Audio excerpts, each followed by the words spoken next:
This is CEN, the Collective Entertainment Network. On tonight's episode, we continue in our adventure of Asria, a dragon's treasure. I am your host, Mason.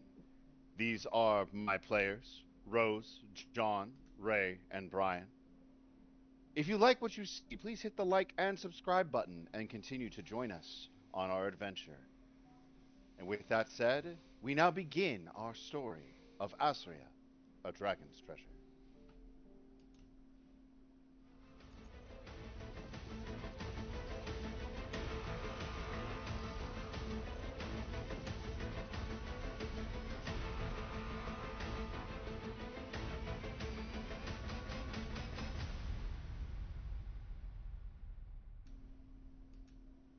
Back. In alchemy, chryso- chrysopoeia is the transmutation of mundane metals into gold, widely considered one of the great feats of the art. For this reason, the ancient homeland of dwarves, the beating heart of their mountain empire, was given this name. With mines rich with metals of every kind, and home to the great forge of the smithing saint, walls that could withstand the mightiest of orc and goblin hordes, the dwarven capital of Chrysoproea was the jewel in the crown of Asria. It was fitting then that Fafnir, dragon god of wealth, of hoard, of greed, the golden serpent, the dwarf bane, coveted the city and desired it for himself. He thus commanded three of the ancients, Lysin, Septima, and Kara, to take the city and offer its riches to him in tribute to his great obsession. But Kara was cunning and convinced her sibling conquerors to refuse Fafnir his tribute and keep the city for themselves, renaming it Demiurge. Enraged at their blasphemy, he sought to curse them. To Lysin, his libido to never be satisfied, Septima, her paranoia to never calm, and Kara, her treasure to never possess. For not even a dragon can defy a god unscathed. Gunther's abridged book of Socio-Theological Tensions, the Foreshadowing Edition, third print, copyright year 987. Having survived dinner with the White Monarch, you find yourselves having agreed to assist the Ancient White in a task of some delicacy. Unable to take direct action herself without arousing the suspicion of her fellow rulers, you have been asked to recover the treasure stolen from her vault earlier that day by thieves who, at least from what you could confirm, were speaking Dwarvish, though their full identity remains unknown.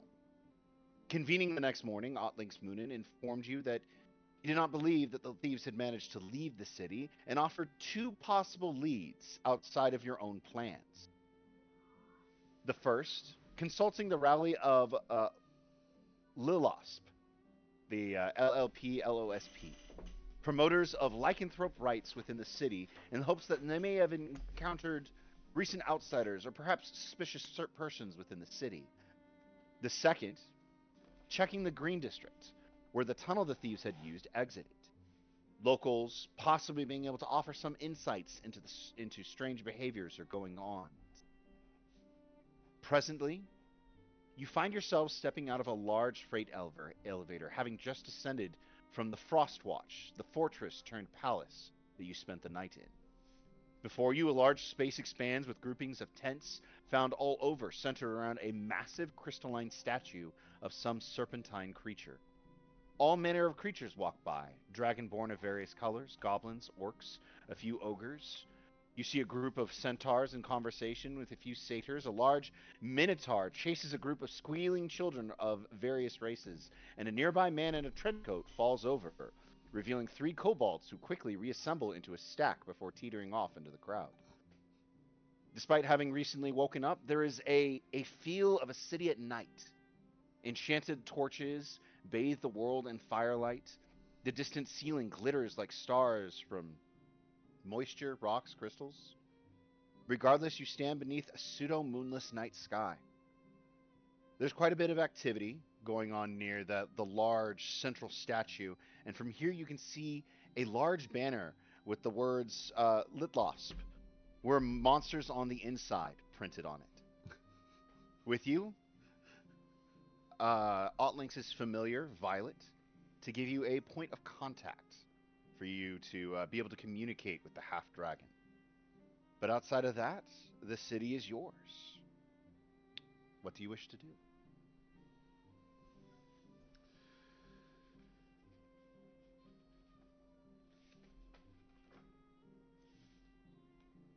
Well, Saren's going to go ahead and he's going to look at Einar and he's going to say, "You know, I just have that feeling. You seem criminally inclined.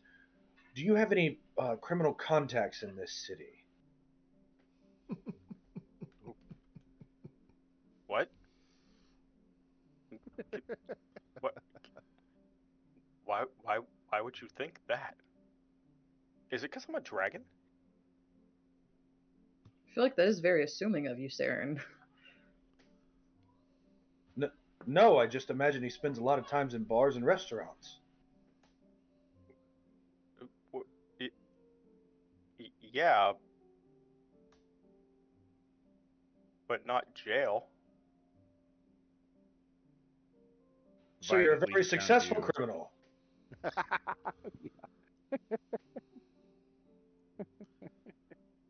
I Leans lean over down to to your Theros. casket and just I don't like him. No, no, he's implying that you might have dealings with said people because of the locations in which you hang out. Yeah, they usually get punched in the mouth. Right, so you can spot them. Before you punch them in the mouth. And I gesture to the city. You're going to punch the whole city in the mouth? That's quite a feat. The Hold bars on, will let me check. sing of you for years. let me also put you I guys have on the roll 20 on I have the the map. action economy to do that.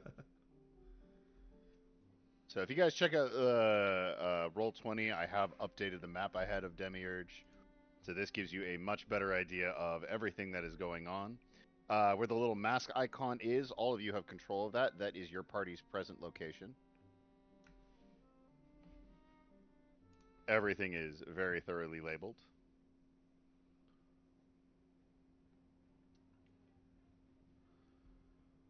Well, But yeah, we were recommended to start in the Green District. So, Well, on this runestone of this map runestone, it says we are here. So it looks like we have to go this. What? No, wait. No, it's all right. If we're here, then we have to. there's a very neat marble mall directory sitting nearby. Yeah. There's a couple little markers that look like they're lit up. All right, hold on. Wait. Points of interest. Where's the hoof locker? There it is. All right.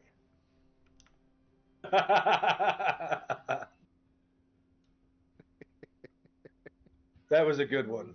Yeah, you like that? Everyone's got one. So here was my thought process, right? Get in close. And he'll get you all close. He goes, "So I think what we should do is we should go to wherever your criminal contacts are in the city. And then we start bragging that we were the ones who were able to get one over and steal something from the vault. That will enrage whoever the true criminals are. And then they'll come after us. Simple as that." That was my idea less than an hour ago. So either way, we're all in close, right? So, could I just turn around and I don't know, maybe have my tail kind of knock somebody just kind of on their butt, like, "Oh, I'm sorry, I didn't mean to trip you. It's got a mind of its own." Are you just some random person? No, Or Saren. Saren? Well, because we're all close together, and I was just trying to, just turning around, Go ahead and just make a sleight of hand check. Sleight of tail. Saren, what's your passive perception, Saren? My passive perception is 21. Okay. Outstanding. What'd you roll Einar has to for make sleight of hand? turns. I rolled a 2 plus 5. I wasn't subtle. You feel Einar's tail lightly massaging your leg.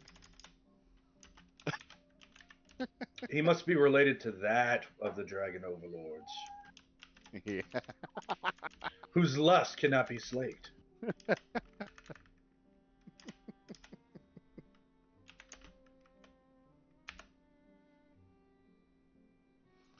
Well, if we are going to go with the plan that this Sierra has put forth and the captain here has echoed, which sounds like a good one, I do believe the captain and I need to dress down.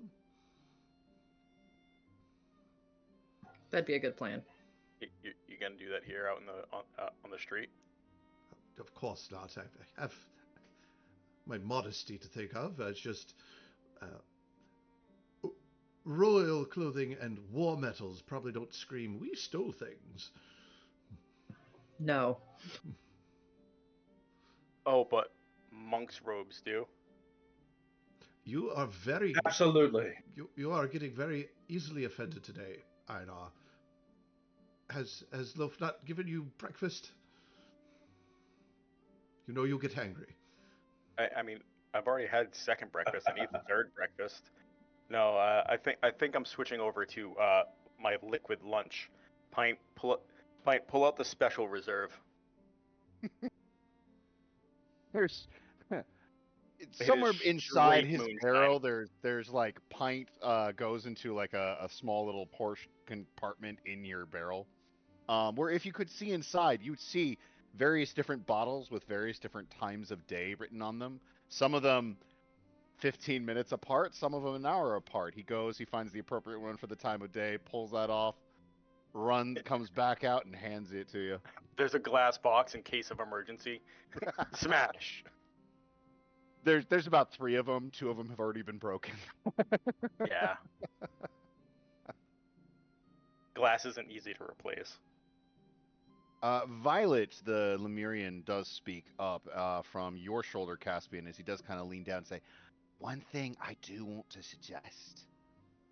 You two," he says, putting one wing around Caspian and the other one pointing over at you, Sienna.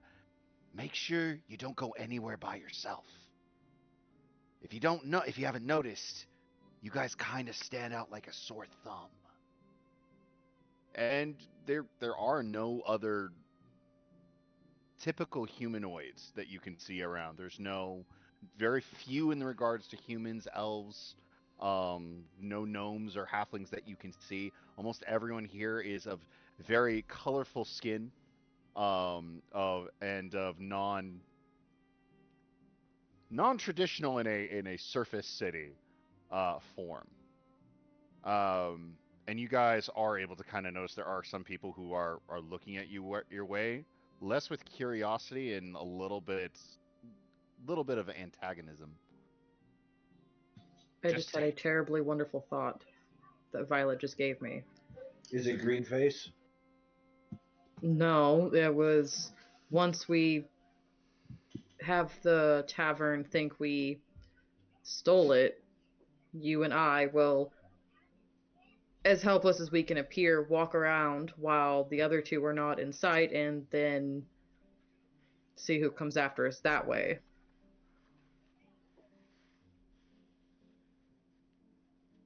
That could be a good idea. I will. I'll do my best to be a damsel in distress. So first stop, appropriate clothing. Okay.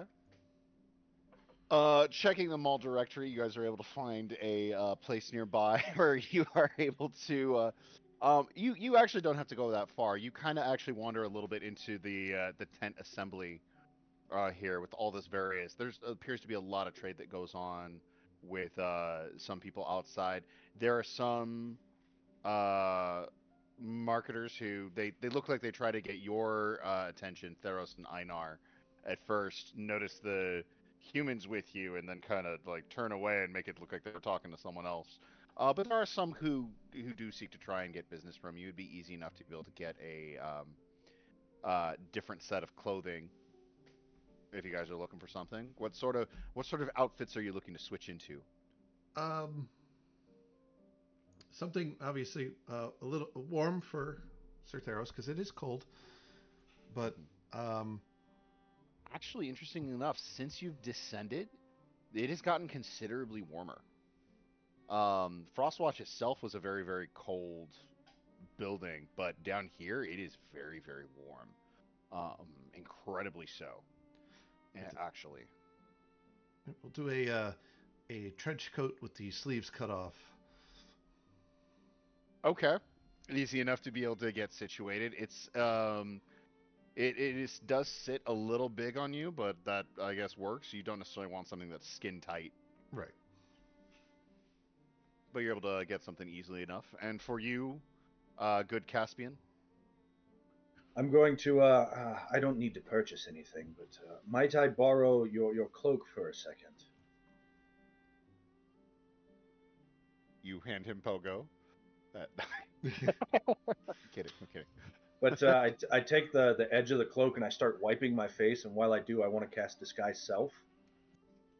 Okay. Very What kind nice. of what it was you pull it away? What do we see? I want to look like a green half dragon. Okay. Yeah. I'm So going you to pull it appear a foot away. taller than I was, because that's what it says. I'm going to look muscular.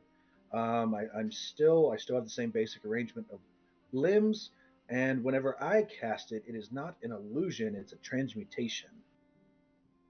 Mm, okay. So this is an actual like almost physical change for you. Yeah, Okay. and so I do Um. that while I wipe my face, and when I pull it away, my clothes look different as well. They're just I'm going to go with monk robes. Okay.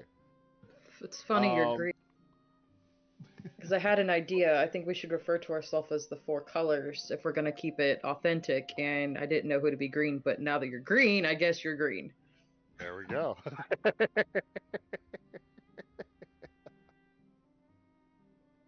All right. So yeah, no, you pull it away. Your pasty white human flesh has been replaced with very iridescent green scales. Your eyes as well has been shifted into a nice green color. Very, very bright actually. Um, do you want to have hair? I'm not going to have hair, but I'm going to have the frills, and I'm like, oh, I'm glad that potion finally wore off. Okay.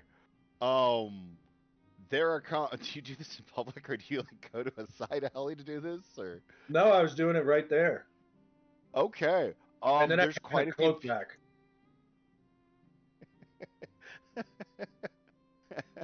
There's quite a few people who like are seeing this occur, and as you pull it away, they all kind of like get taken aback, and there's a very wide berth now around your group. What? What you gonna do? There's a goblin nearby who is looking at you, who just kind of looks down and tries to shrink and slide away out of sight. Ugh. Where's the brewer's tent? Just at that moment, you just hear, "Over here, got your booze over Uh, here, I go free, straight there. I buy free the lot. booze over Let's go. here." And I go with him. No, God damn it. You guys make your way over to a tent that is situated actually somewhat close to the center, right near where it looks like a rally is going on. There's a satyr, dark furred, looks to be running a small little table with a bunch of different casks or casks. Yes. Asks. Thank you. Word language, not work, is B. Um, who's giving out what appears to be free samples of various different brews of various different kinds. You probably don't recognize nor care about what the actual labels are, if I would guess. Uh, who's running it? It's a satyr. A satyr. Yep, Blackford satyr. Wears nice little humanoid looking tunic, black horns, curls, very shaggy looking. Looks to be putting out brews for free. I'll grab one. Hey! What's in it? Hey, good choice, my good sir. And for you, my very blue dragonborn. You don't have enough. Oh, trust me, this is Fey Brew. He really knows how to kick you. I lean down. I'm like, I want the stuff that you think will kill me. Pulls out a piece of paper and slides it over. Looks to be a what is it? Basically it's an absolution if he does actually kill you. Oh, I signed the waiver. Okay. Here you go. You're good. He's like leans down under the table. There's nothing that you could actually see under the table. There's not like no cloth or anything. He just reaches under the table and then pulls out a small vial which he slides over to you. Do you have more? Just start with one, sir.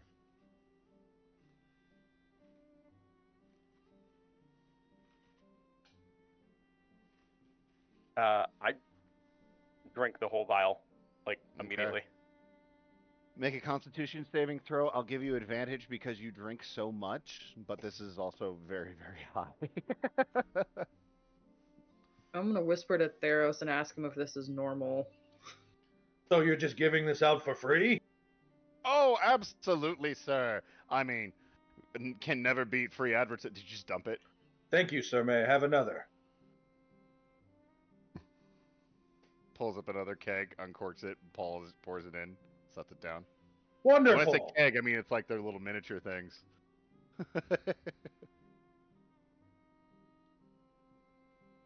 Do you? Attaboy. And I pat Einar on the shoulder and I walk off. I walk back to Theros and Sienna and I say, now his irritation will be genuine. It already was. To answer your question, Sienna, Einar is in a rare mood today. The drinking normal, the everything else not so much. He's usually pretty chill, mellow. Yes. Yeah, he's usually pretty mellow. He's the mellow one usually. Yes, What'd you roll? So I got a 19 plus 4 for a 23. Okay, that is a failure. Good. Good. Give me a tick. I have this thing here for this. Come on, do I have to go up a level? You turn into a potted plant. Oh no. No. Something else I'm gonna use. I need that. You develop an alcohol allergy. Oh. You become an alcoholic. I would immediately change from monk to assassin rogue. And I would become an evil character. Chaotic evil. Because I do want to see the whole world burn. Sorry. Talk amongst yourselves while I look this up. Oh, there it is. Alright, I need you to roll a d20 for me. Titanium or charity? Charity. Charity. 4.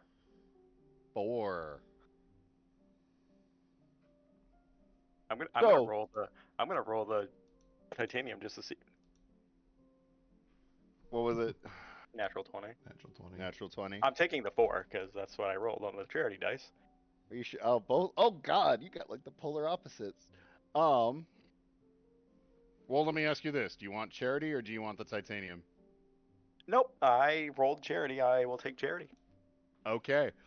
So what you drank was a concentrated brew that comes from the Court of Ballots.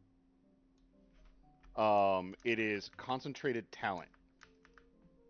Oh, jeez. You now believe yourself to be the villain of the piece.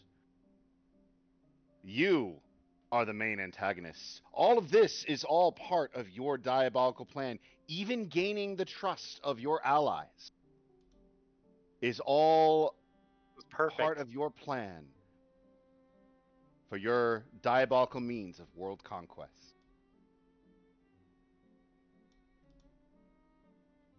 He shifted from half dragon to full dragon very quickly in that one drink. Yeah, real quick. You also have a mustache now.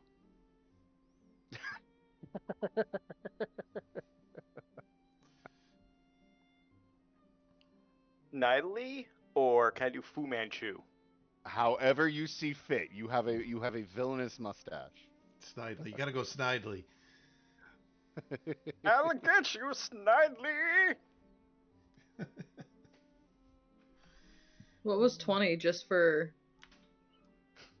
20 was the chosen one. Oh no, it really was polar opposite. I was just like, wow, you rolled exact opposites. That's freaking great.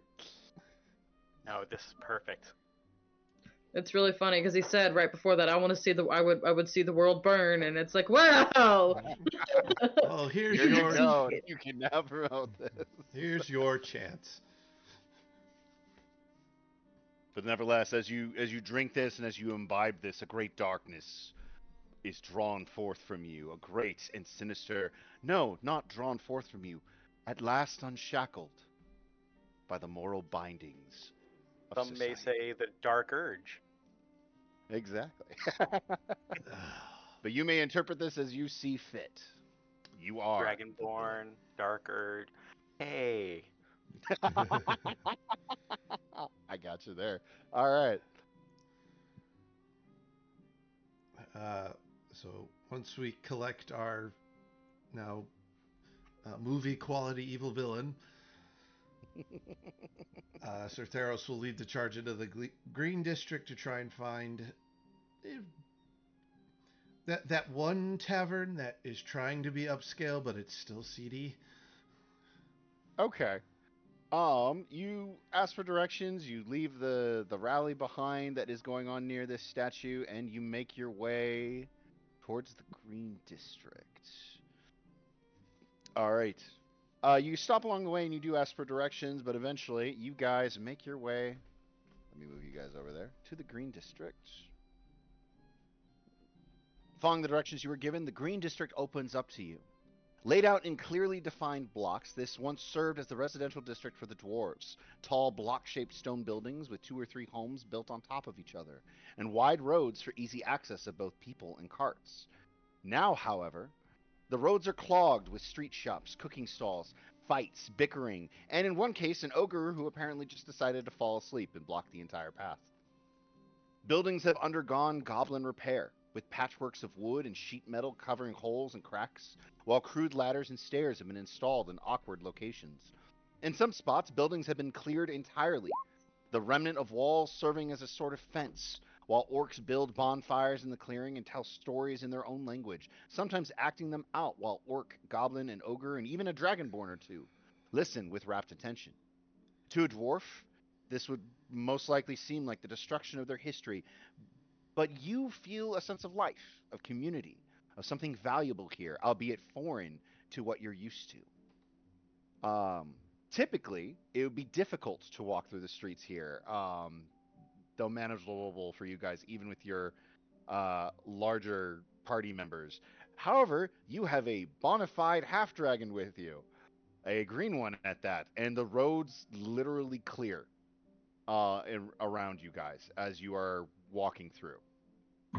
Einar, I have a question. There's something I need to borrow?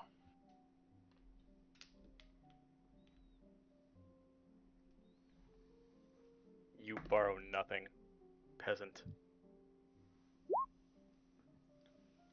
I need Einar to make a charisma saving throw.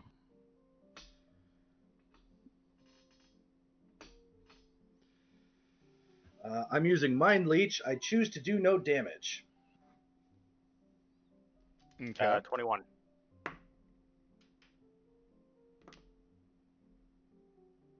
Does that pass, fail?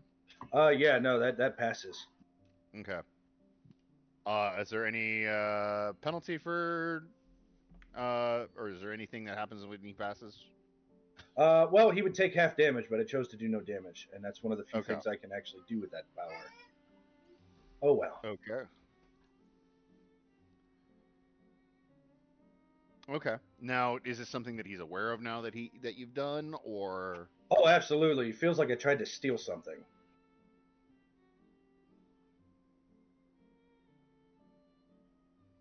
You just see a very toothy grin. Wait, Theros, you speak Draconic, right? I do. I need Theros to make a charisma saving throw.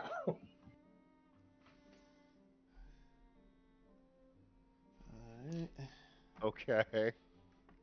That will be a dirty 20. Nope. Okay. So you both have felt this weird sensation come over you guys after Caspian has said these things to you.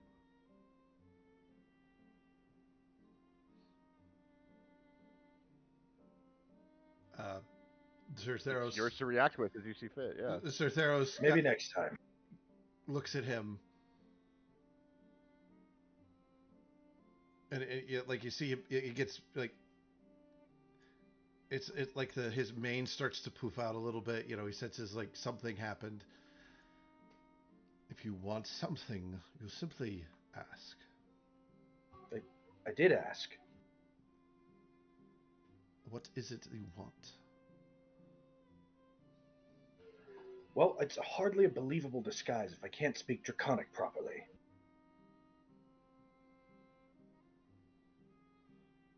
This is true. Is that what you were looking for? Yes. And you have some sort of ability that allows you to borrow? Yes. Well, to keep up the ruse. Will I still have access to it? Oh, yes, I'm not stealing it. I'm just borrowing it until I take a nap. See how much simpler this could have been if you just asked. I did ask. Vinar looked at me like I was stupid. Yeah, you looked at me and asked if I felt draconic, and then you did something, your eye glowed, and now my head hurts.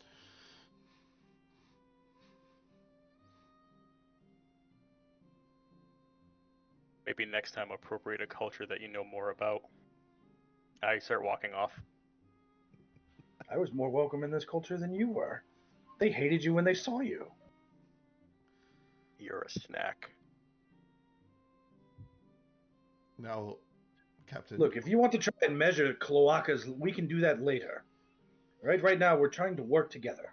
This is going to be a very long day. I start heading towards the bar. As the others start sort of walking away, Caspian, you do feel a mild. You hear a shuffling of feet behind you.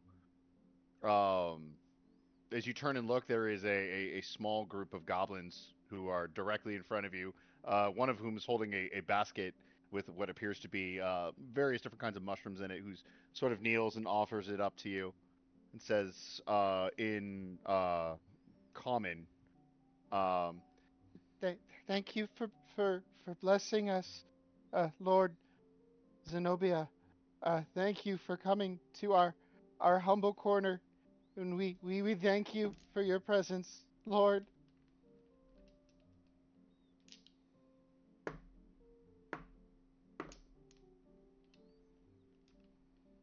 I'm going to look at him. I'm just going to look for a minute quietly.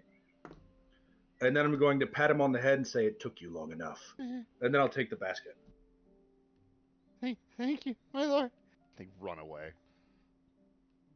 And almost like that, I don't know if you guys have ever heard of this, but you know that there's people have done like research at like grocery stores for studying whenever people go up to the checkout lane.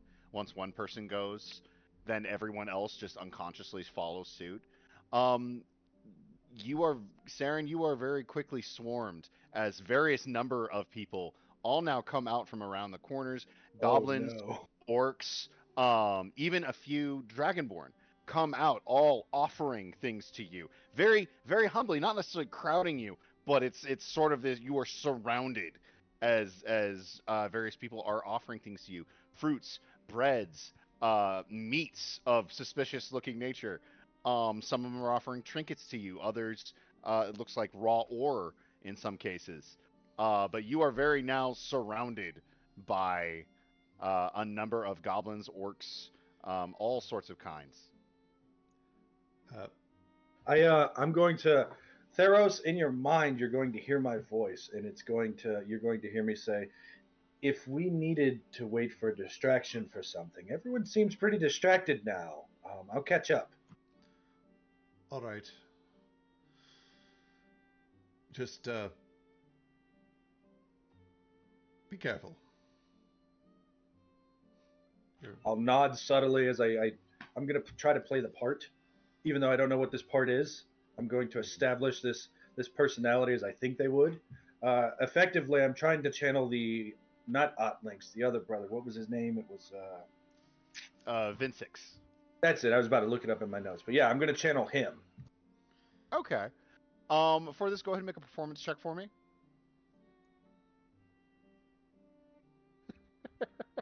I was like seeing that face because it's totally nothing bad could happen. Can I assist with this performance check How would you like to assist? by using my persuasion on the group and saying, "My lord, may I take my leave?" And I bow to him, trying to cement that idea. Oh no, that was foreseeing. I would really feel like that would be more of a deception check. Okay, I'll do that. I would be happier doing a deception check.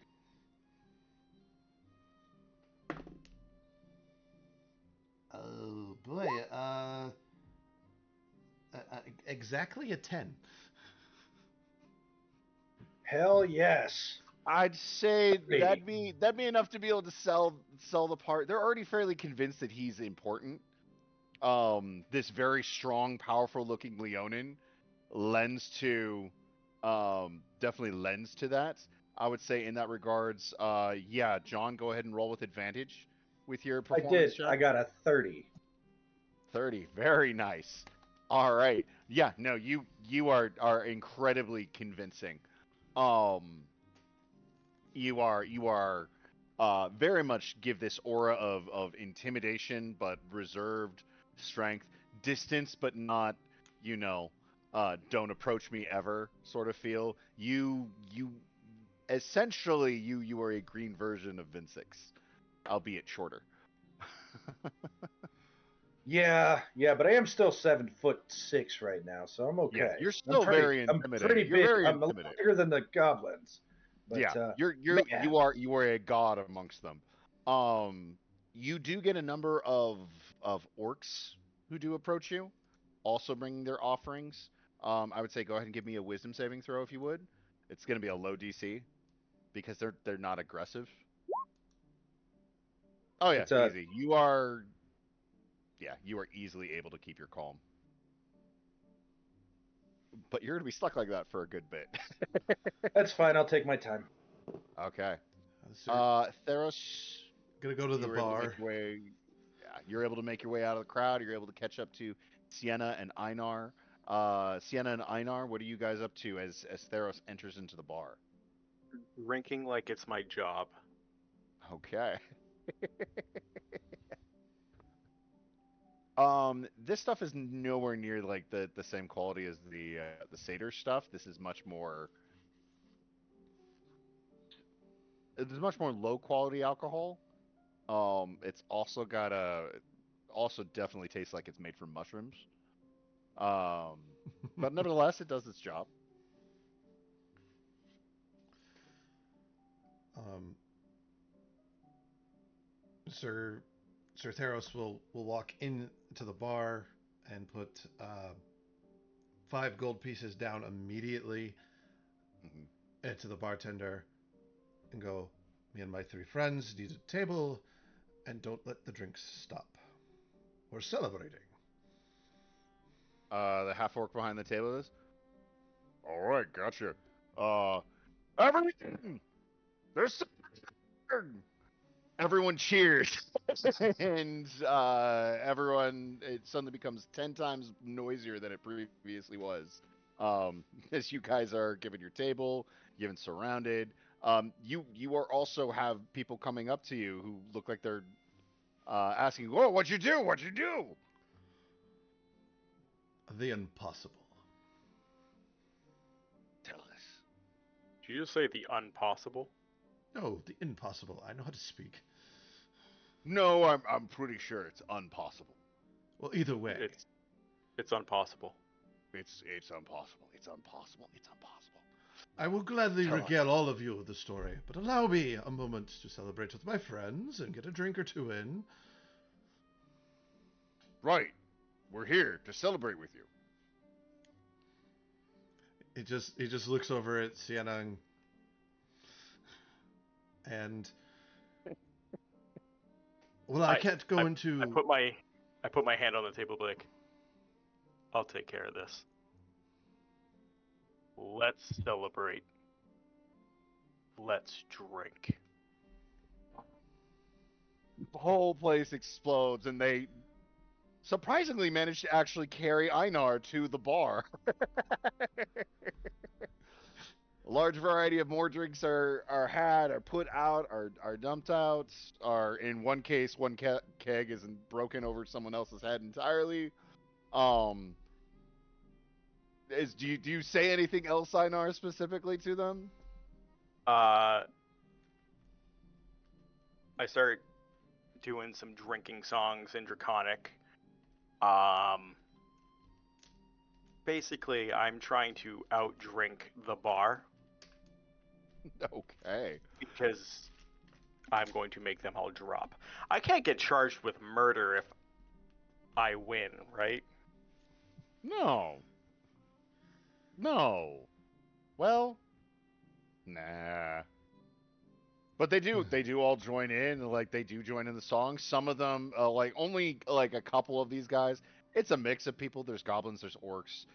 There's one ogre who walks in, just walks over to the bar and joins in. Doesn't need to know why. A Anytime I variety see of someone them. going over to the table, I'd be like, "You drink with me." But no, there's a variety of people. Some of them are able to join in with the song. Some of them slur through what they think you're saying. And yeah, no, you were able to kind of keep things going. Go ahead and make just a general charisma check for me. While the life of the party is lifing of the party, Sir Theros is going to step back to Sienna and be like, the way I figure this, we're going to gain all the attention we need. For one of two reasons. Noted. Yeah, you're able to keep that energy up, Einar, no problem. You're able to keep everyone going, keep everyone's attention. While Caspian is out being godfather to the entire community. Einar is going to regale them with drinking and story of our brash victory, and the captain is outside pretending to be a god. They are convinced he's the Green Dragon Lord of Zenobia. So that's a ticking time bomb. So if you have an idea to further our plan, your plan, that would be the time to share, because we're on the clock. While Einar is kind of being like the spotlight almost, I'm gonna go around, or I'm gonna feed, I guess, Theros to be better since they don't like me. I stick out Theros lines of what to say, referring to Einar, if they ask who he is, as Mr. Blue, and tell him to refer to himself as Mr. Orange as he's talking. That way, the word gets spread that Einar is Mr. Blue, and we did something unimaginable, and we did something no one else would even dare to do, and continue that thought. And then if I guess it really depends on when Mr. Green walks in, and that's when I'll add in that, oh well, with two mighty dragons, who could stop us, kind of thing. Just overly bragging about all of our victories with our recent adventure, I guess. Mm-hmm. Okay. You're so clever. For that, yeah, let me get a charisma check from Theros. It'll be an advantage because Sienna is feeding you what to say. All right.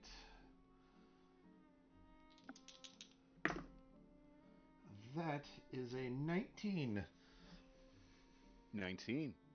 All right, noted. No, you definitely start being able to work in these names. Einar keeps things going. Caspian, if you wish, you can eventually start making your way to said bar. By the time you have arrived, you have somehow acquired the White Godfather jacket, as well as a hat. You don't know where they came from. They just suddenly were there on you. So this whole time, that familiar's still on my shoulder, right? Yeah. So I'm going to be using my telepathy, going back and forth, be like, "Who the hell is this Zenobia guy?" And he can respond. But like, if they're like, "Oh, we heard about your cousin Vinny," I'll be like, "Yeah, Vinny. Who the fuck is Vinny?" Violet does what Violet can to be able to kind of feed you information. From what Violet says, they believe you to be one of Septima Zenobia's sons, of which she apparently has 7. Or no, I'm sorry, she has 5. She got 6 I need to double now. check my notes. She has 5 sons as far as the records go, but very little is known about them. Period. She has 5 children. Little is known about them. So it's honestly, of the ones you could have picked to imitate, this is probably the best one to have gone with. So little is known about them other than they are half dragons, which is why. But Zenobia is very much loved by the entirety of the Green District. The goblins, the orcs, the ogres, they all adore her, which is strange considering she's a very paranoid dragon herself. And Just because the they don't have a goblin, whole lot of places in the world, and they're accepted freely here. exactly. That, and she's also green, and the goblins are green, so the goblins are all in favor of following the same color. I told you guys I was going to put on green face. Yep. But you gradually you eventually make your way to the bar. The majority of people stay outside. There's some who still crowd around the window to kind of like watch and see what's going on. You have now very much become very beloved of this community, while you are within this form. But you enter and the bar goes quiet for a second as they see you there. Before then, you hear cheers of.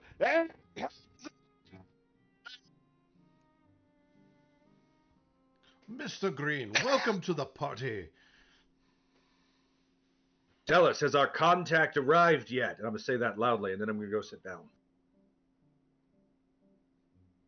There's like contact. Mr. Blue, what are they talking about? What's it? Are you meeting someone here? No interruptions. Keep drinking.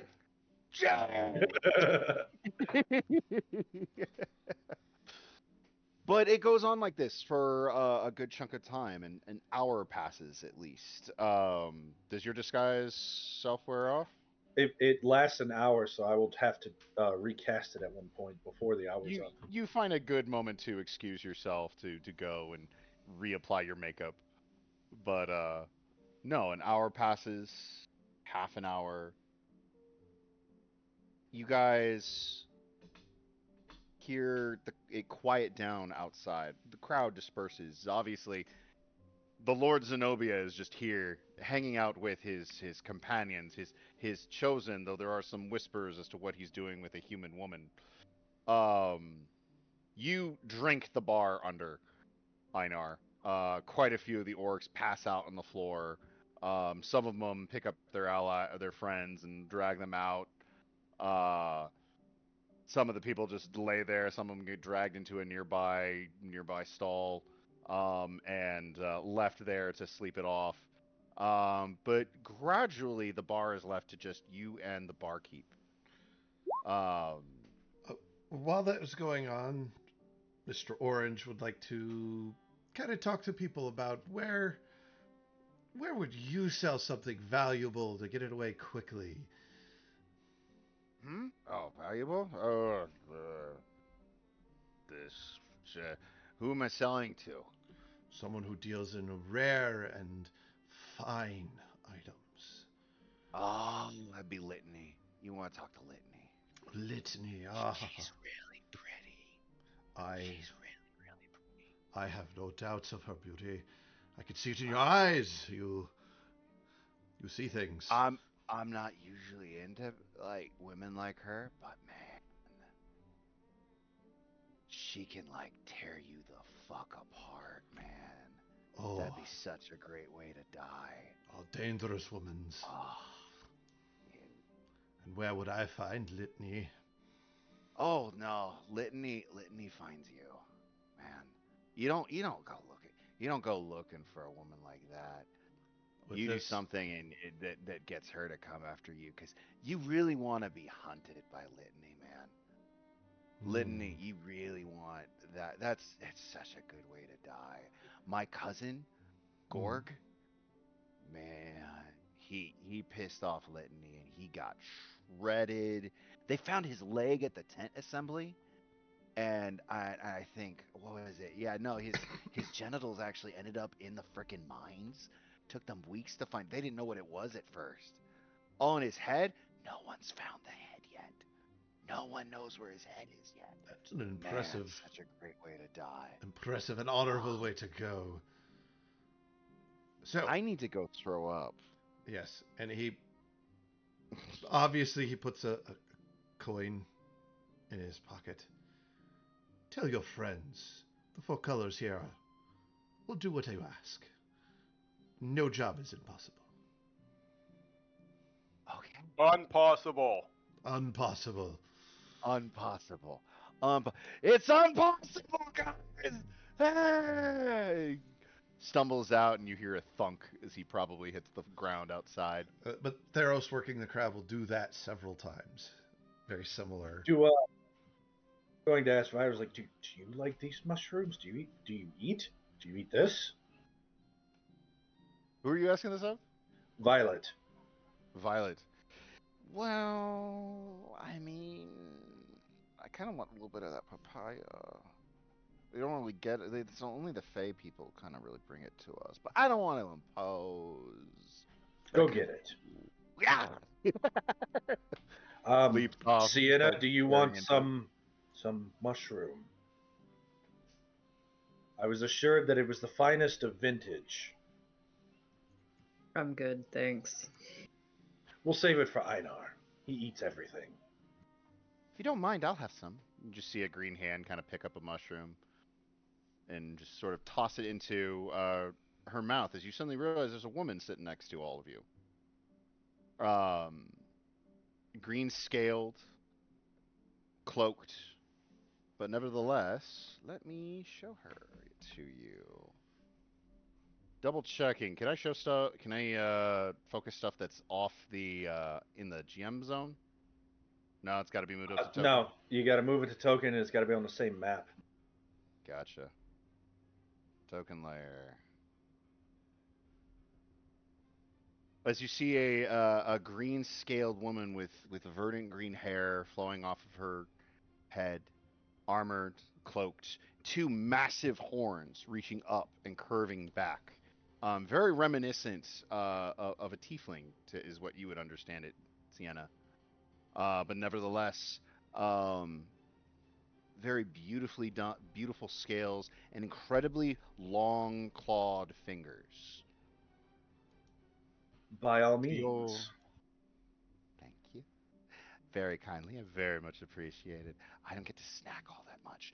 But you know how it is. I mean, we're siblings after all, aren't we? Lord Zenobia.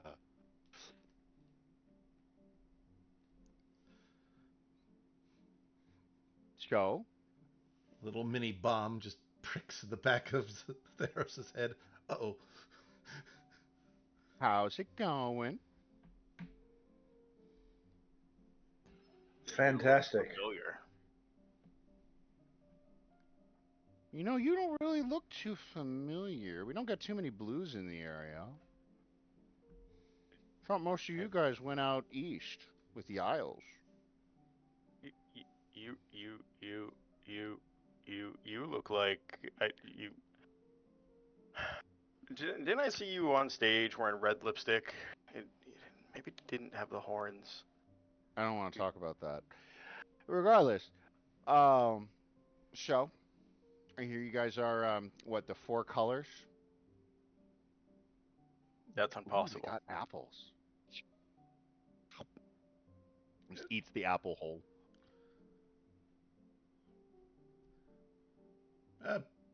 Yes.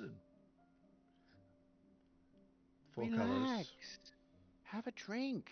You look tense. I'm always drink tense. Really should relax. You know what they really. say, orange is the color of stress. Oh, all right. I get that. I apologize. I didn't realize being stressed was your whole stick. This Yeah. is actually quite relaxed for me. Oh. You should see him on a Monday. Oh, God, I it hate is I Mondays. entirely understand that. I I- get that. I totally understand that. So what's this I've been hearing about an impossible job? Also, what does impossible mean? It's Yes. we specialize in things that no one else can do. Ooh, I like that. I like fighting about things that I can't do. What is there a particular thing you guys haven't have done that I can't do? Enter certain someone's vault, leaving undetected. Certain vaults. Is that why Aunt Lynx was late today? He's usually very timely about when he comes down from the watch, but I noticed he was really late. Like 15 minutes late. And you all came down with him. Well, not you, dear baby brother. Oh, and you've grown so big since I last saw you. When was the last time we saw each other? You know, green's the color of envy. Oh. So, what's the story? Friendship, betrayal, secret live, stole away with a certain item that we need to get rid of. Kind of an item. She's like really close to you. In terms of size, she's probably about 5'8". Definitely the shortest half dragon you've seen. But Well, there's a very, I don't know, casual aggressiveness to her presence. Yeah, I get that. we stole some artifacts in various sizes, and we're looking for a place where someone stole. Still, nobody steals around here. Acquired, came into possession of these high-end, one-of-a-kind things. I keep saying that our best bet's going to be to leave the city as fast as possible and go somewhere else, but the other rainbowmen, they seem to think that Demiurge is the best place to be. Rainbow men? Are you, you know, not judging. No judgment. You're welcome here. Just My weird family thing is to advertise. my family is quite prideful, but I think a different kind. Okay. It's just a color thing, right?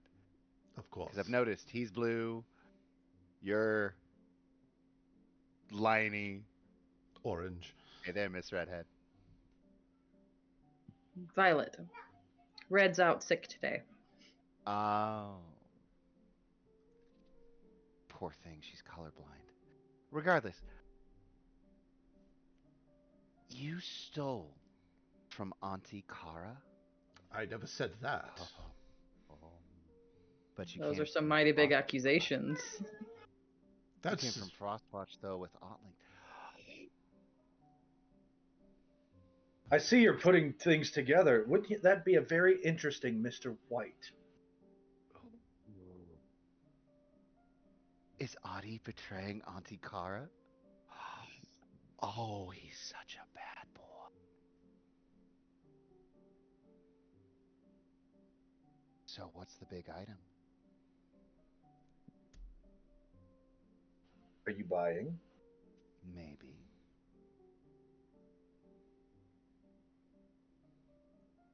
I'm going to look around. You said that most everybody in this bar was gone except for us and the bartender, right?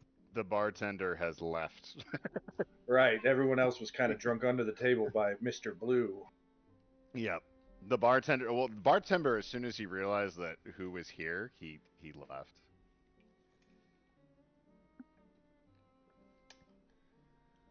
What'd you steal? Tapping his fingers Artifacts, on the table. swords, magic items.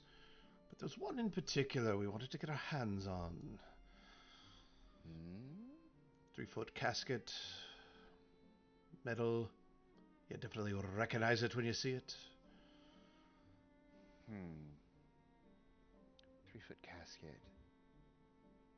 Could be any number of things. Unless. No. No. Well, no. I would point out that there No. were 7 of us to start with, a true rainbow man, but our rainbow has lost some colors. And one of those colors made off with that particular item, and we want it shared. So we need to figure out where he is moving it so that we can get our fair pay and a little fair justice. Has he been to this city before? I'm going to be honest, I don't recognize any of you. Sorry, baby brother. But you've grown so much. But has he been to the city before? We don't exactly know. What is he? He speaks Dwarvish, which I feel is a rarity around here. Possibly local. We did meet him here, though. I'm not... We kept up to the colors quite stringently. Should we make a deal? A deal, a bargain, a contract. Now you're talking. I want to know what it was that was taken. I might be interested in buying it, depending upon what it is. But I do have information that might be helpful to you. But I don't want to come across as too aggressive. I don't want to come across as ungrateful for what you've already shared. So,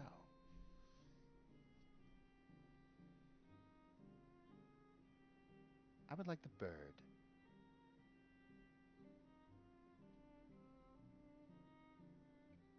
I would like to subtly cast detect thoughts while she's talking. That should be doable.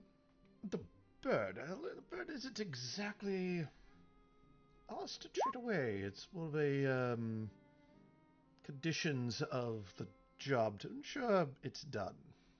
By... Oh, no. I want to make sure the bird is dead and not here. And then I'll help. What are you talking about? You can't just kill me. I'm a familiar to Ottlings. You you don't. So you're a familiar. Your Ottlings is familiar. You're that Violet? Oh, I've so wanted to talk to you for so long. But I need her dead.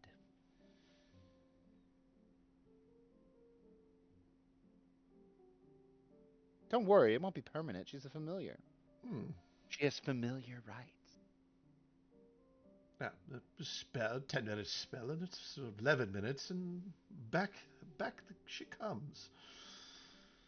Wherever Ottlings is, and she'll be out of the way. Fine, and I'm going to cast a spell subtly, so she can't see it, on the familiar. Familiar makes a con save. The familiar does? Yep, as I'm casting Vortex Warp and sending it straight outside and up. However, as far as the spell looks, since it's subtle cast, the thing just vanishes in a puff of smoke. Okay. What's your spell DC? It's a 17. Yeah, she rolled a 10. She definitely doesn't have a +7 to her con save. She just sort of, well, wait, where did it? She is gone. Good riddance. That's one less share.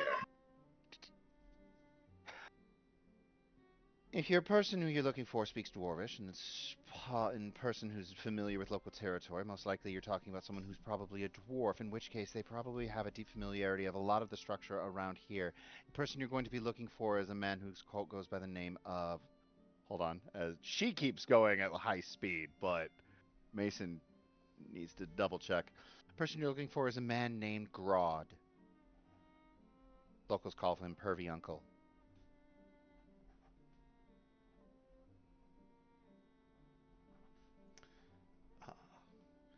Well, Talk to him. I'll keep watch from afar.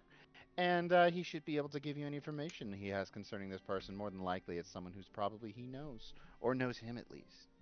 Chances are you're probably looking at a dwarf. Ooh, Potlinks is gonna be in trouble. yes. Well, Madam Emerald, welcome to the group. Litany. Well, this group, we like to use colors, if you don't mind, Madam Emerald. That adds a little anonymity. I think it'd be better for me to be a consultant in the meantime. Don't want to, I mean, we've only just met. You don't want to be giving me pet names this early. She boops you on the nose. She leans into him, and he leans right back. He's Her not... fingernail actually extends, boops you on the nose, and retracts. Exciting. Yeah. With that said, I will go ahead and leave you to devices, but please keep in mind I am watching. I don't care for betrayals. Well, I don't care for me being betrayed. I love betrayals. As long as we get what we need out of it, I don't see why we can't keep our end of the bargain. You've done your end. Time for us to do the work. And she kind of leans back, and she just watches you. So I'm going to reach out telepathically to Violet, and I'm going to say, I would like you to notice that I didn't kill you, and I just sent you away as a ruse. This is... Right. That had me worried there. I don't like getting put back in the box. The box is a weird place to be honest. Right. This litany is going to be watching us, so we need to be the utmost careful with your participations. Right. So, keep distance. What's the exact range on this thing you got going on here? The telepathy. Yes. 3 miles. Oh, great. I'll keep my distance. I'll keep Otling surprised of what's going on, and let him know that Litany got involved. Yay! She gave us a lead, and that's more than we had before. And if anything else, we'll just eliminate her.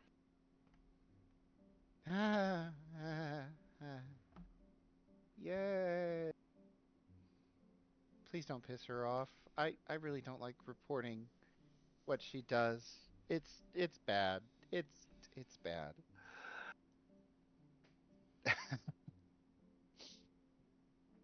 Yeah, I'm going to get up and I'm going to excuse myself outside.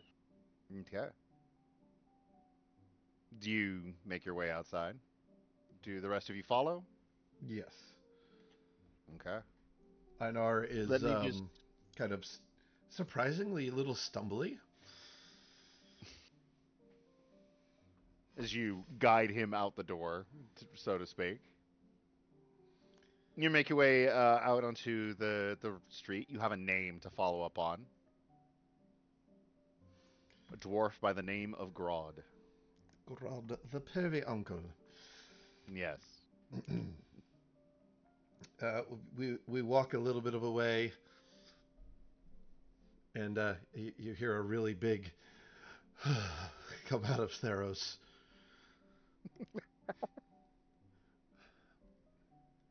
That was the most intense meeting I've had in a very long time.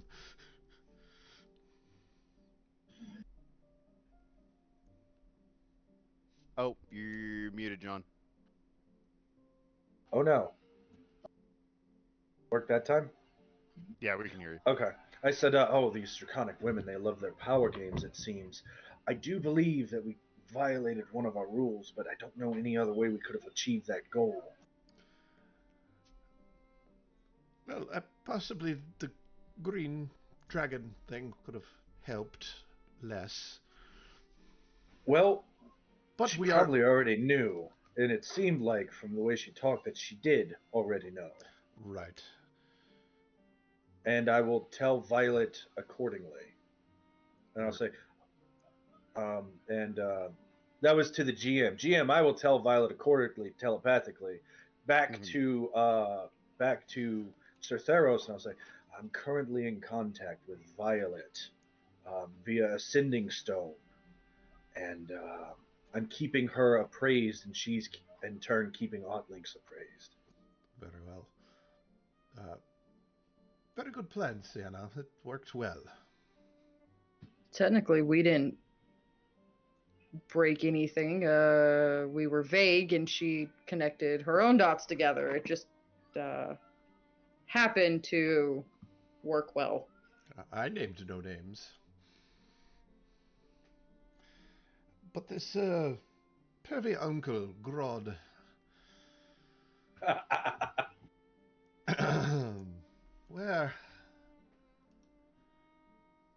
Well, if he's a dwarf, I'd probably put him in the Ford district. Not trying to be that guy or anything, but they are known for their artisan abilities. By the way, Mason, what were her surface thoughts during that entire thing? Was I able to pick up anything? Over the course of it, her thoughts moved just as rapidly as her own speech did. But you got a general feel of what's going on? What is Otlynx doing? Is he actually making a move against Kara? That seems out of character for him. It seemed more in character for one of Lyson's sons.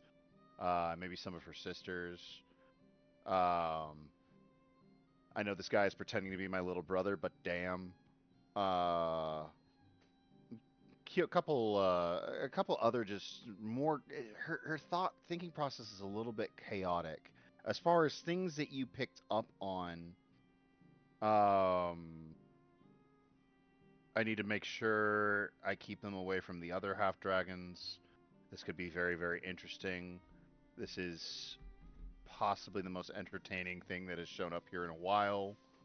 I should see if I can use this against Mom. And let's see. Her thoughts move almost as fast as her mouth. That's not surprising.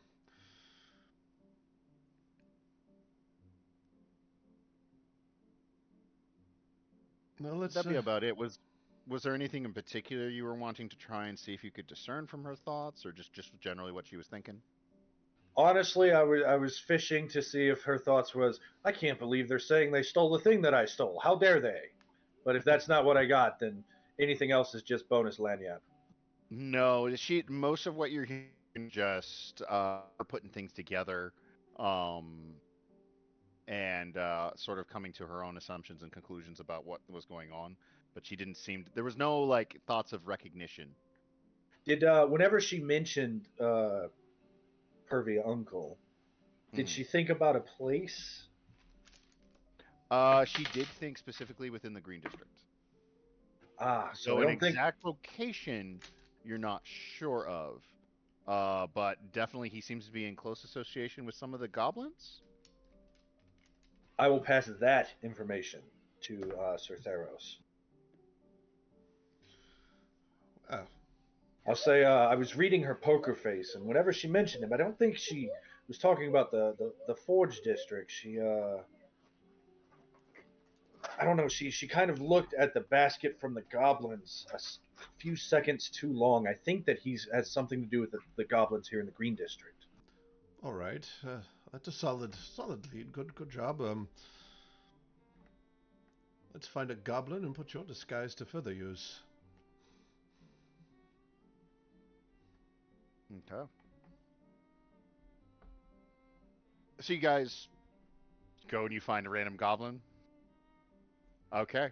Who's taking the lead on this? How do you guys approach him? Well, I'm imagining right about now my hour's up again, right? Mm-hmm. Okay, so I'm gonna recast it again Okay. because spell point system. Yep. And All hail point. yeah, pretty much. Sorry about the random dog shit. Very, very excited in a castle. You hear barking coming from back towards the tent assembly. You think the lycanthropes might be getting a little aroused. Yeah, well, the Yeah, goblins, but goblins aren't going to be that way. There's a dog that way. We should go this way. Goblins hate dogs. And horses. Well-known For fact. horses, no, it's horses, right? Both. Oh, And chickens, for perhaps we whatever should buy reason. some pickles first. I love pickles. Yes. But not cucumbers. Hate those. Yes. We have to ensure they Raw bounce. pickles, gross.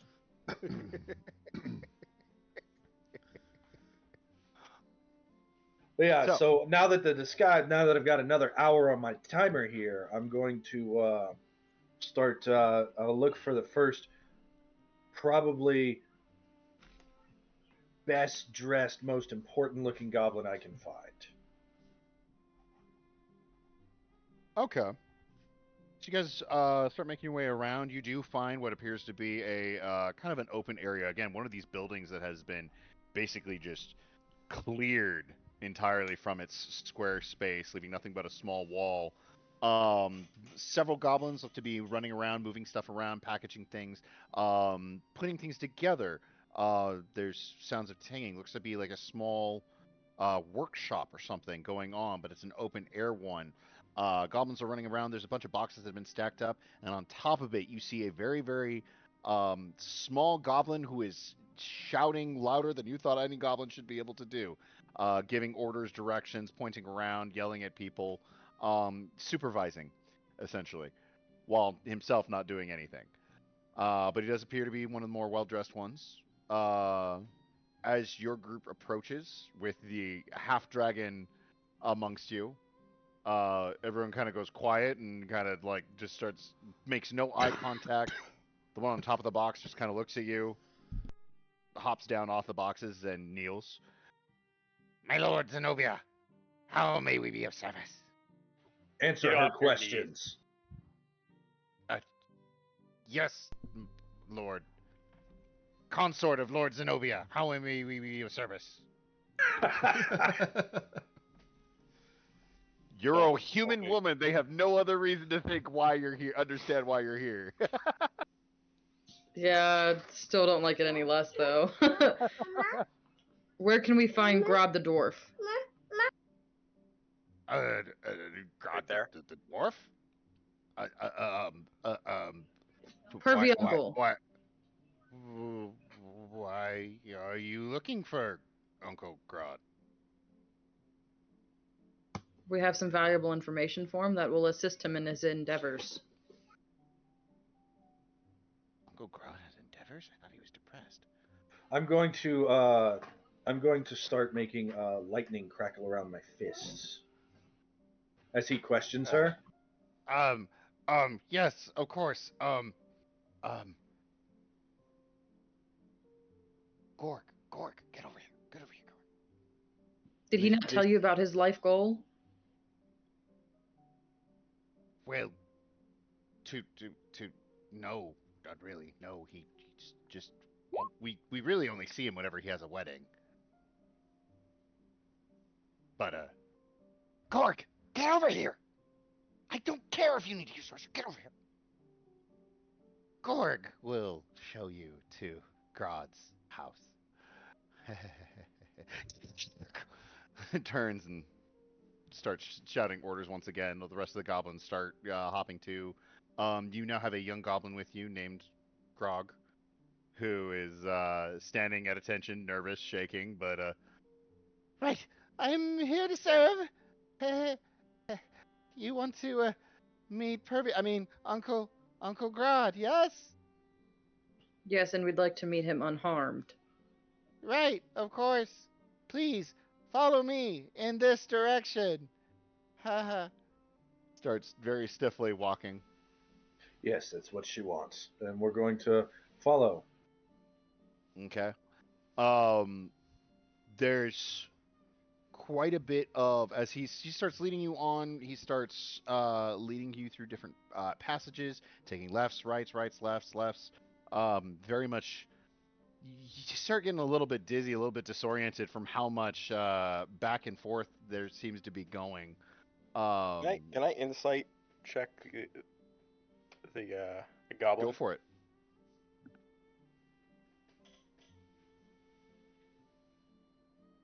That will be a 26. 26. What are you trying to discern?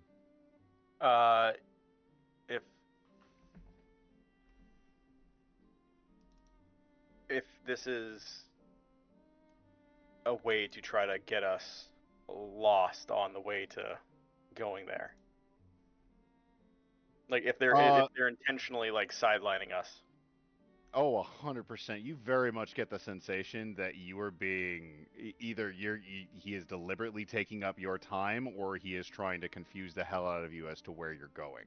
Okay, where are we currently? It's somewhere in the green district. Cool. I pick this little thing up and basically slam it into a wall. You're gonna tell us where we're going right now. We're or going I will tear your face off. We're going to gods, like you asked. Bring us straight there. Now. I drop him. Right. Right. Yeah. I know it's not really my place to question the Lord Zenobia or his consort or his guards, but please don't hurt him. He means a lot to us. You should be more concerned with yourself right now. We're here. I'm going to place a hand on the goblin comfortingly. I'm going to say, I don't plan on hurting him or you. Okay. I do. That's what they're for. I don't want to do that. How? Oh. Okay. Okay. Okay. Listen. Right through that gate. Listen, you must understand that everything that I do is for Mother. Right. Okay. Right this way. Turns. There's a nearby gate that he just kind of opens, and there's this like very nice house sitting there. Probably the only building in this entire district that has a chimney that is being used. It looks like. He's inside. Stay here. Okay. So, you guys approach the house. This is surprisingly a more isolated house. There is an actual garden situated outside, growing a number of mushrooms. It looks like there are stones situated above the garden that looks like they actually generate some sunlight. Things that have been enchanted to help these various plants grow. Um, and you do notice in this sort of kind of like this blocked area, there are gates situated all around it that are all definitely don't like they're part of the typical architecture. It looks like these are wooden gates that looks like they have been installed to create a area that is private, an area that is safe. But they have that sort of patchwork quality to make it look like they were put in by goblins. Nevertheless, you guys approach the house. There is a door. It is closed at the moment. I'm going to put a hand on Sienna, and I would like to use future insight. As I say, I think things are going to go well for us here. Future Insight. What does that do? You roll a 3d4 or a d12 of your choice, record the results. Okay. You can add or subtract dice from your... Okay, cool. So yeah, that's 9. All right. And so you'll be able to add or subtract that from any attack roll, saving throw, or ability check made by a creature within 60 feet of you until the dice are exhausted or the spell ends. Ooh. So this is a pool. This is like a pool point, from what I'm understanding. Effectively, yeah. She can. Yeah. So you have 9 points to be able to add or subtract from a roll. Well, I can either give her 3d4s, and on the d4s I rolled 3, 3, and 3, or I can give her a d12, and on the d12 I rolled a 9. I would have picked the d12 personally, but it's a plus or minus 9 one time. If I choose the 3d4, she can break it into the 3 pieces. Gotcha. Okay. I just happen to roll the same number on both dice because I've got the macro for Roll20 programmed to roll them both at one time. Gotcha. So she either gets 3d4s, each dice she can use, or a d12, which she can use for a big thing, but she only gets one use of that. Okay. That is a cool ability. It's a nice little first level thing. Yeah. For, someone who can see the future. All right. So you now have that available to you. What are you guys doing? Are you guys knocking? Are you guys breaking down the door? Are you guys nuking it? I'm going to my plan is to stay out here and look around while they go inside and do stuff. I'm gonna knock but enter kind of thing. Okay. You knock. The door is locked. And it does appear to you know from your own training that there and you should be able to tell from this, but there are bolts that you can kind of feel on the other side. But nevertheless, Can I kick in the door? You, if you would like, you can. I would like to kick in the door. Wait, Einar, I don't want to hold you back from kicking doors, but let's give the uncle a chance to answer before we smash.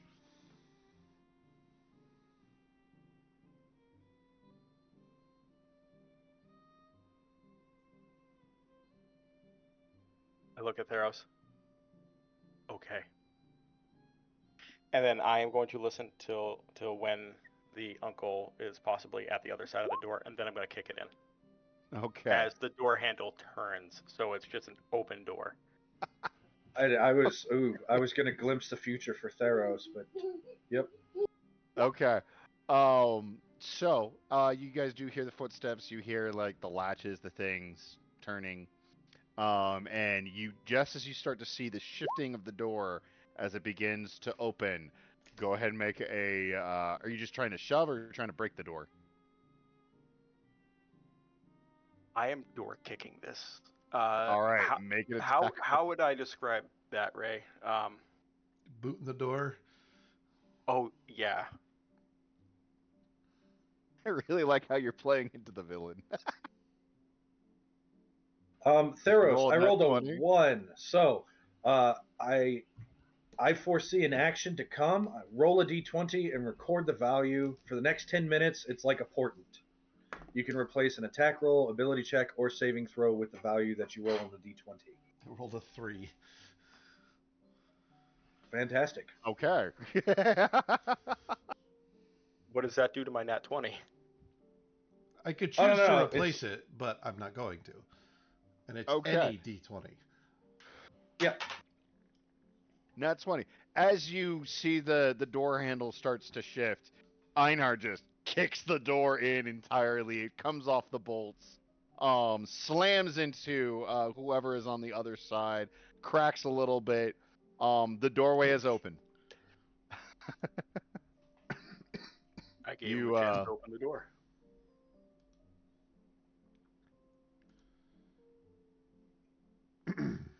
Thank you for playing into the villain role. I love this.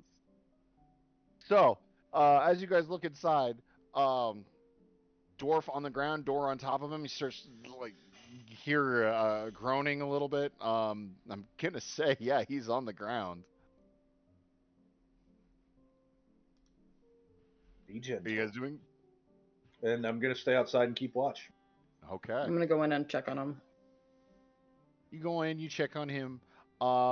As you kind of help get the door off of him, you see a dwarf. Well, you see what looks like a shorter, stouter humanoid in dark leathers that are somewhat reminiscent of the goblins and the orcs that you have seen.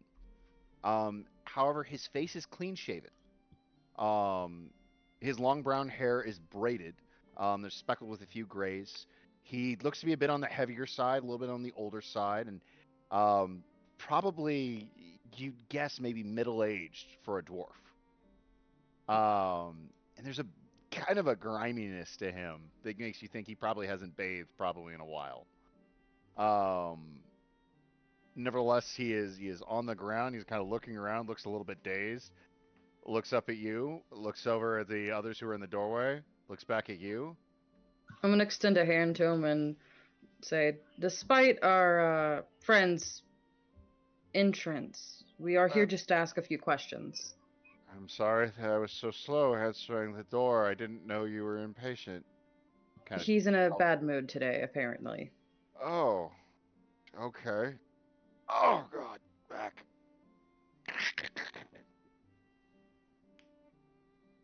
That's better. Okay. Sorry.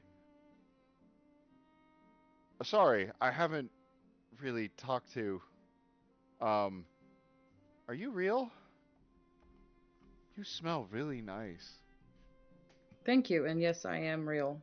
I'm gonna get you some tea. Please come on in, have a seat. Um, Despite his own appearance, the inside of this house is immaculate. It is well furnished. It's a well furnished living room with wooden couches, cushions placed upon them. There's a coffee table. There's an open dining table off to the side, a doorway that leads to what you assume to be the kitchen in the back. There's a stone staircase near the entrance that leads upstairs to what you imagine bedrooms and other rooms would be. Um, there's a fireplace in the living room, and on top of which there are 7 statuettes sitting on the mantle. But he bustles off to what appears to be the kitchen. He gives you free reign of his living room. I'm just gonna sit. I'm not gonna snoop. Okay. Theros, Einar, do you guys step inside?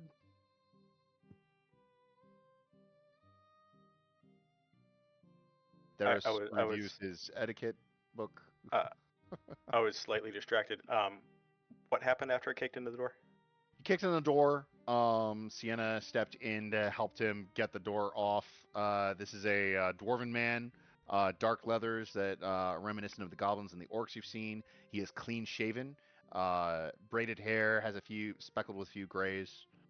Um, he apologized for not opening the door quickly enough and offered you guys tea. He apparently hasn't hosted in a while. Uh, so I kick in the door, and you said the door was like on top of him. Was on top of him. He was moved off. He has since I made his way to the I kitchen. when I walk in, I step on the door and step off. And you continue on into the room. But Mm-hmm. he has since gotten up, made his way into the kitchen. He is making you guys tea. You have free access to his living room. Sir Theros will sit and gladly accept a cup of tea, and once everyone. He brings out a very, very nice, looks like copper metal set, which he sets down, pours you guys tea, hands it around. I'm What kind going of tea to is this? update our position with Violet, Okay. and I'm just going to repeat that thing I said when they were entering of Be Gentle. Okay. So What kind of tea is this? um this would be a mushroom type tea, but it's very, very high quality, very well made. Actually has a very nice kick to it. I take a nice big sip, spit it out. Oh, sorry, Does was it he? too hot for you? Do you have any alcohol that's Yeah. not made from mushrooms? Yes, I have some uh from from 80 years All of it. ago from my first wedding. All All right. of it. I'll be right back. I'll be right back. Sorry, I haven't hosted in a while. It's been some time since I've met people who weren't short and green. Um, was was that one of the Zenobia lords I saw outside? You're distracted by something else at the moment. All of it. Right. I'll be right Not back. not a lot. Just All. saying, if you guys are with Zenobia, you have to tell me. Otherwise, I didn't do anything wrong. He walks he walks He, out of the room. he knows that's not a true. Okay. He eventually comes back. He places a very, very large cask in front of you, of what appears to be a very, very high quality whiskey. This is all. Give me a little bit. It's hard to take it up the staircase. It's a good start. It also has a really high kick to it. So So do like I. like well, no, I mean when I say the tea had a kick, that was like getting kicked by a kid. This is like getting kicked by a minotaur. Go ahead and just give it a shot. I'll go get another cask here in a sec. Ugh.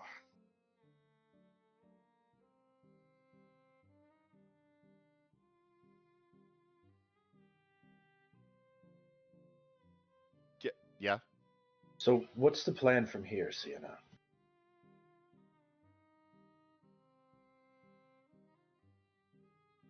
Grod, how are you finding the city's inhabitants? Oh, Are you liking it here? well, I've been here for, about 120 years.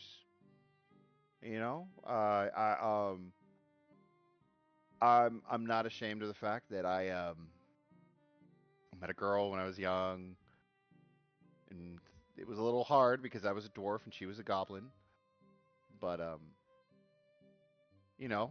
I made a really hard choice. I decided I wanted to pursue my heart, and I had 12 great years with her before she passed. Um, and I decided to stay, and practically at this point, I've I've had a few more wives since then, but it's just really hard being a dwarf and knowing that a lot of the people you love are gonna die before you really even anything really dramatic happens. But I know a lot of the goblins around here. They all call me Uncle Grodd. And practically speaking, I am an uncle to a lot of them. Man, goblins breed like crazy. But I've heard some other nicknames. I try not to say those around any of my nephews or nieces. But yeah, no, it's been good to me here. I've had 120 years here of just being part of a family that doesn't stop growing. And you never had the aspirations to move elsewhere. And Santa's gonna pretend to take a sip. At any point when he takes a sip of any of his drinks or anything, I'd like to use chaos theory to accidentally have him like nick himself on a chipped piece, and then I'm going to with my cloth dab it away and kind of just blow it off as like he was like clumsy from getting knocked in the head so hard with the door that Einar kicked in. Yeah, and yeah, no, that absolutely happens. He goes to take a drink of his own tea and goes, ow, and you do your thing and say, oh, And I'm thank you, gonna thank keep you the very much, handkerchief and put it up though for later. thank you. Ow, smart. Uh, but I mean, I really didn't want to leave. I mean, I can't go back to the dwarves, and I got family here. I just really felt the need. I felt this is the place where I'm meant to be now. So, the, first off, this tea for mushroom, fantastic. Thank you. Yes. Now, so being here for so long and being related to so many, you must have a family that does a bit of everything. You know everyone. in some fashion. Well, to be fair, it's more like I know who everyone's related to. Even goblins within their own individual family. They'll know their siblings. It'll be a hard time for them even to remember who their parents are after a while, or for their parents' parents, or any of that stuff. They don't quite have that same sort of like longevity that well, even like humans have. Um, and I know a lot of them. I got connections to a lot of them, and there's a lot of them who just know me by name. I have a personal like close relationship. I'd say maybe with about 40 or so of the goblins who live nearby, but that's really just the ones who live nearby. All right. Well, connections are connections. So, what do you do here? How do you must provide some, or do something of value, because you're literally the only one here. Right. Well, I mean, as far as like what I do for a living, I have my vegetable garden out front. Managed to in some of my earlier days spend some money and get some of the little sunstones. I also got some as a present from my fourth wife. Um, uh, by the way, how's your whiskey, sir? Mister Blue Dragonborn, sir? How's your whiskey? He He enjoys said it. that his headset Oh, died. his headset's off. Okay, never mind. Uh, He's Are you enjoying putting it my quite headphones well. on? Oh, he's enjoying it quite well. Yeah, I was gonna tell him once he drank the whiskey, the effects of the first one wears off. But um, Yeah, I don't think you're quite. regardless, I mean, I'm pretty. I try to be pretty self-sustaining. Occasionally, I'll get some of my great nephews will come by and they'll visit, and I'll show them some things, show them a thing or two, teach some of them how to do some basic fightings, boxing, just a little fake little like parental punch in your shoulder, Theros. Um, just I kind of at this point I'm really just everybody's uncle. Right. I don't think you understand. Well, we're here actually, business-wise, and we were given your name by a friendly local person, lady, in fact, saying that you could possibly help us with acquiring an item that we are looking for. With an item, you say? Yes, yes. Well, I don't really know what that could be about. I mean, I don't have anything fancy or anything magical. I don't really have that much in the way. Probably the most expensive thing I have here, honestly, is this tea set. This, which was a gift from my actual, grandfather. Probably the only one of the few things I took with me when I left the Dwarves of the West. Um, but no, I can't really think of anything I might have that you might be interested in. You know. I think our friend might have been alluding more to information you might have picked up with all your nephews and nieces. They're quite fond of you. They speak of you very highly. Oh, they're a bunch of really swell kids. They really are. Um, and a lot of them got some real great promise. What was it? Grog. Oh, Grog's a great kid. He's really good at puzzles and stuff. He's really good at like navigating things and stuff. Just really, really swell kid, really awesome kid. But I mean, as far as information, that my kids might have, I can't think of anything really, um, that they And might be able to offer. Like really capable people such as yourself. I mean, I'm sorry, sir, but your biceps almost as big as mine. I mean, it's almost. it's you don't see that much. He flexes and he does have a pretty freaking huge bicep. Boom. I mean, I'm not in the shape I used to be, man. When I was your age, well, no, when I was your age, I probably still didn't. I wasn't quite there. But when I was twice your Oh, age, young man. uncle, let me put it plainly to you.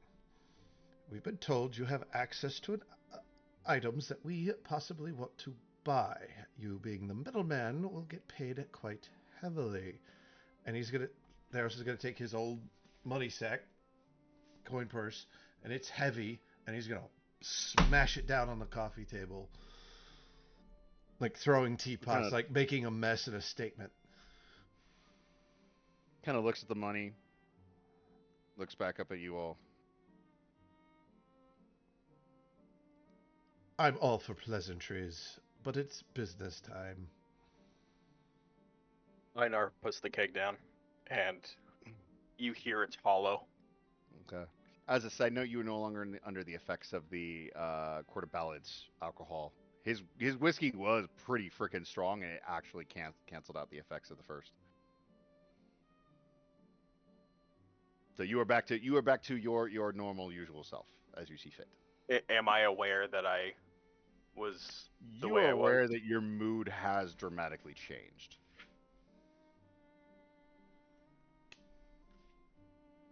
And Okay. you don't have a mustache anymore.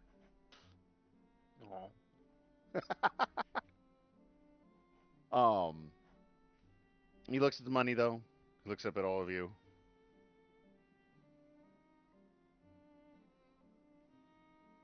Look, I want to be honest. I'm going to be forward here.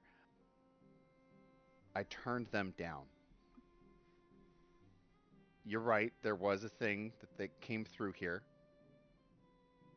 But I turned them down. I didn't want anything to be a part of it. They came to me, and I said I wasn't going to help. And they came back, and they offered to take me with, and I told them I'm not leaving. This is my home. I got nothing to do with whatever they did, especially if it has to do with one of those dragons. I had nothing to do with it. And I ain't aiming have any of that to do with any of that.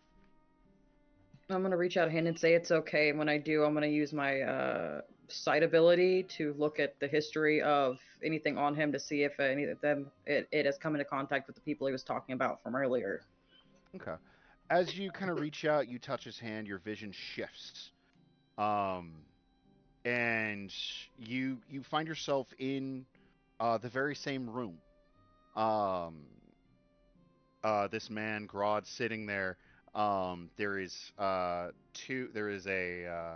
another dwarf sitting across the table from him. Very well armored, well equipped, kind of a goatee on his face. There's another one standing behind him, not quite as well armored, but similar to Grodd himself, completely clean shaven, as well as two others who are in a side alcove that you can't quite make out. And you overhear a conversation in Dwarvish. And while you can't necessarily understand Dwarvish yourself, you are able to pick up on the mannerisms fairly easily. The goatee dwarf, his mannerisms are very persuasive. He looks like he's trying to persuade Grodd of something, which Grodd appears to refuse. The other clean-shaven dwarf behind the goatee guy seems to start to get angry, which the goatee guy halts him and then continues to talk, almost like he's still just trying to be very persuasive.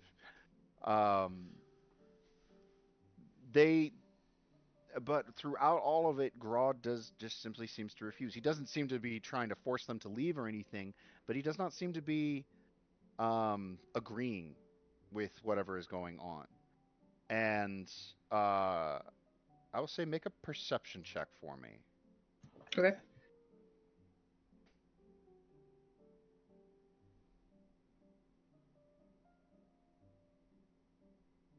And I would like to add the 9 to this from Saren.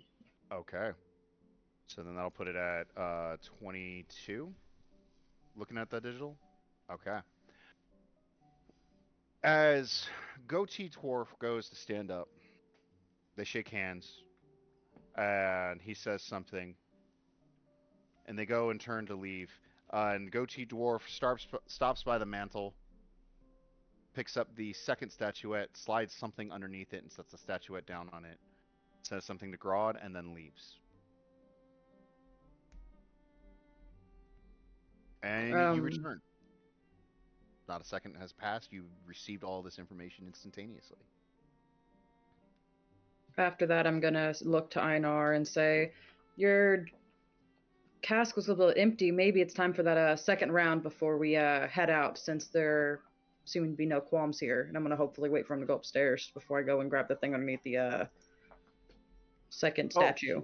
Right. Yes, please. Do you have more? Yes.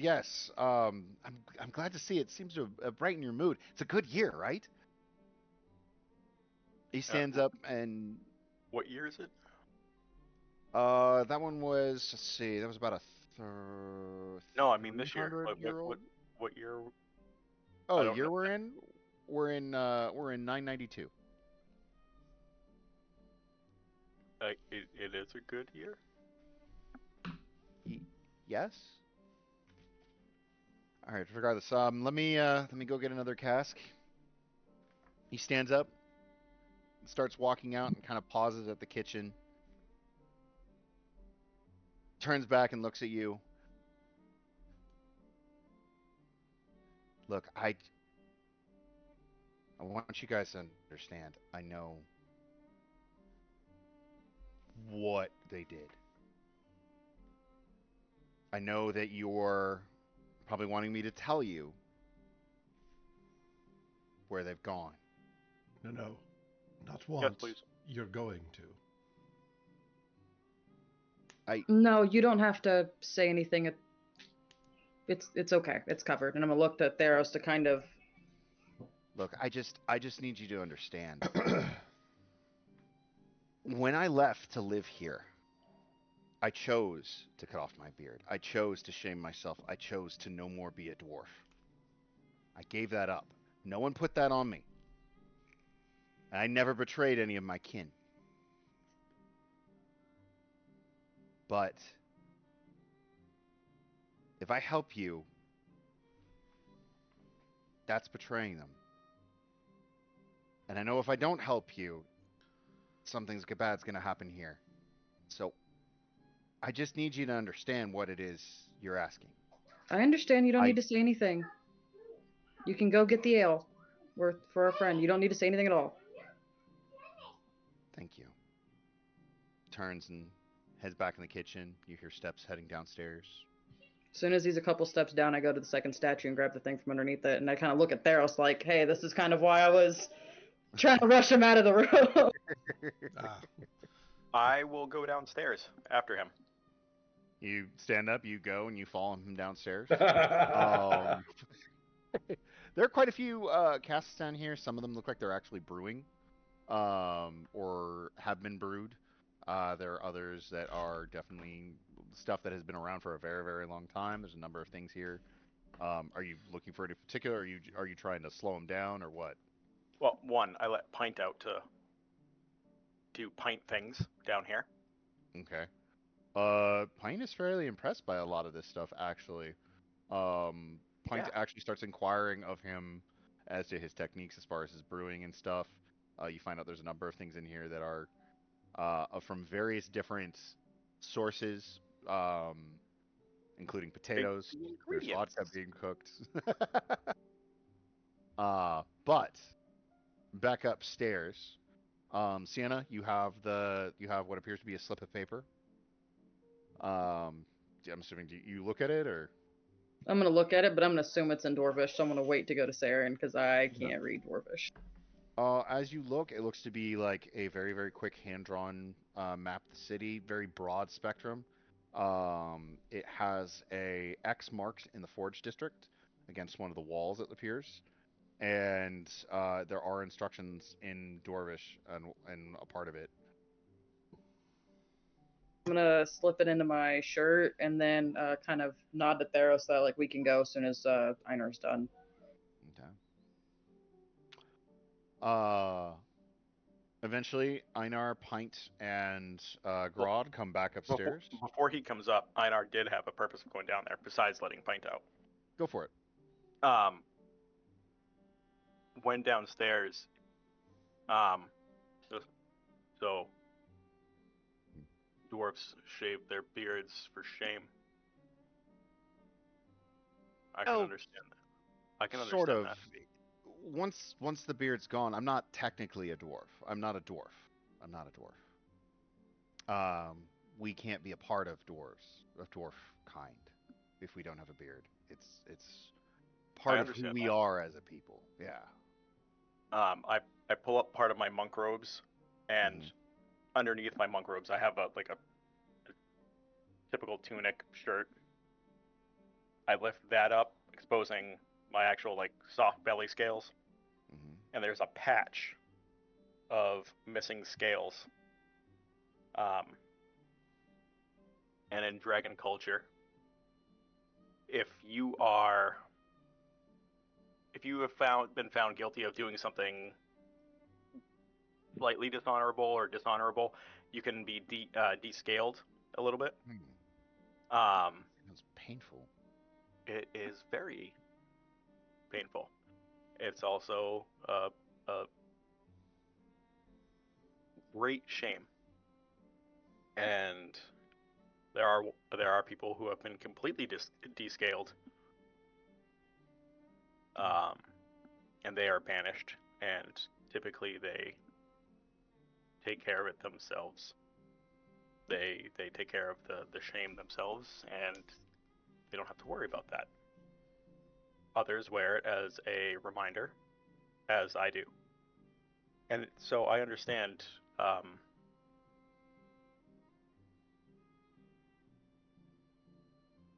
the separation you have from the dwarfs. So it's you can trust us with this information. As much as you think it's a betrayal, it's not. It will help us bring an end to the search for something that could be a lot worse given current company. Make a persuasion check at advantage.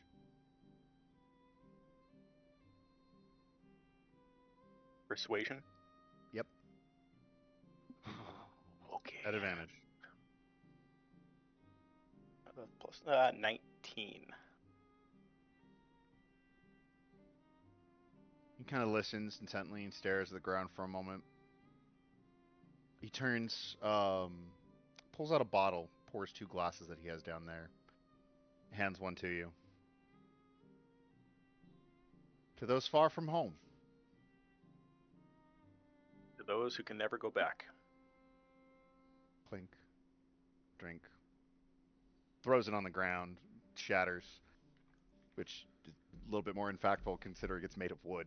Uh, I do the um, same. walks right back upstairs. Completely leaves. No keg is brought with him. Uh, but walks back up the stairs nevertheless. Goes in the living room where the rest of you are waiting. All right.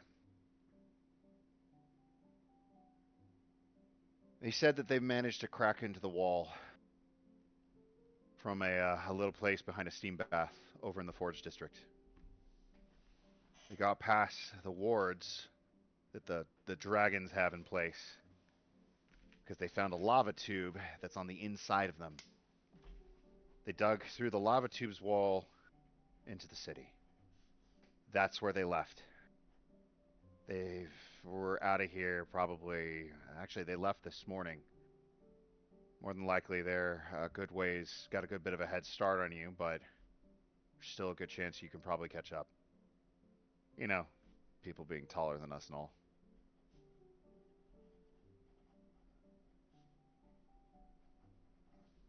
If you can, This lava tube was in the green or the forge? it connects into the Forge District. You're gonna have to be careful. The Forge District is exclusively for the Dragonborn. They tend not to let anyone in there, let alone outsiders. We have a way You'll in. have to be all right. But if you can, the only thing I ask, please be kind to them. They're they're doing what they think is right, and they're doing what they think will help the dwarves the most. It is understandable, and there's only so much mercy that can be lent in this situation.